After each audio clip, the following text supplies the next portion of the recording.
विश्व हिंदू परिषद आणि बजरंग दल भिवंडी जिल्हा यांच्या वतीने पोलीस आयुक्त यांना निवेदन देण्यात आले। यावेळी all India reporter Rajesh Kumar Jainwal यांनी साधू संतांशी संवाद साधला। हाँ सर, विश्व हिंदू परिषद आज तुम्ही पत्रकार परिषद आयोजित केली, काय सांगा?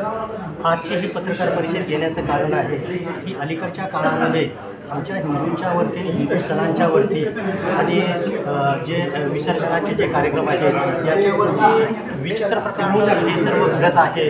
नको असलेले दगडफेक, आमच्या देवतावरती दगडफेक चप्पल करणं लक्षात ठेवा ही किती प्रकारे आणि ते पण आपल्या हिंदुस्थानामध्ये आमच्या जरी असं घडत असेल तर आम्ही न्याय मागायचा कोणाकडे? तर आम्ही न्याय मागायचा कोणाकडे सांगा ना।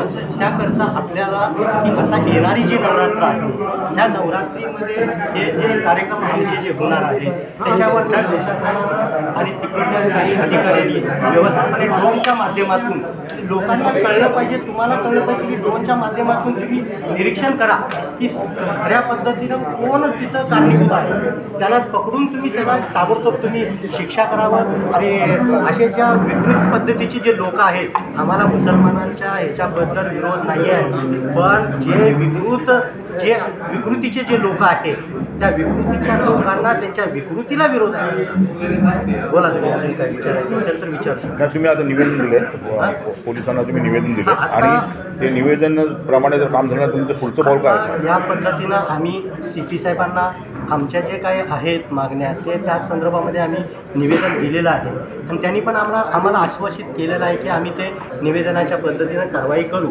अन्यथा ही कारवाई झाली नाही तर सकल भारतातल्या साधू संतांचे एकत्रित करून मोठ्या पद्धतीनं आत्तासुद्धा या मीडियामार्फत मी सांगतो कमीत कमी 100 साधूंची बस येत होती ह्या उपस्थिती दाखवण्यासाठी, परंतु पावसाचं हे असल्यामुळं आणि ट्रॅफिकच्यामुळं आम्ही त्यांना सांगितले की तुम्ही बस घेऊन परत जा। एक बसमधून जवळजवळ 100 साधू लोक झुंड येत होता या पत्रकार परिषदेत। अस्वस्थ झालेत सगळे लोक लक्षात।